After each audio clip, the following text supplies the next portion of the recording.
mga idol, gabi na naman. Katatapos na natin magdilig tapos medyo may ginagawa pa tayo. Karagdagang ano, ayan o, karagdagang baging. Yan. Baging ba yun? Yung gapangan na yan. Ito, dinagdag, puro ano na ito. Nagdagdag ako rito kasi yung ano ko bataw. Saka sigarilyas ko, baka 5 days na lang mailipat na. So, gumagawa na kami, nakaabang na. Yan. Nakapagdilig na tayo, nakita nyo. Gabi na naman.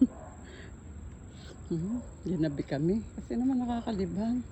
Kahit na meron kang nararamdaman na ano, may sipon, may ubo kami. Dito lang, mawawala na yun. Diba? Ayun, no? Tatali mo na lang mabuti yun. Oo nga, pag ano. Doon mo sa baba sila, ano? Kalahati sila, kalahati. Okay, ayan.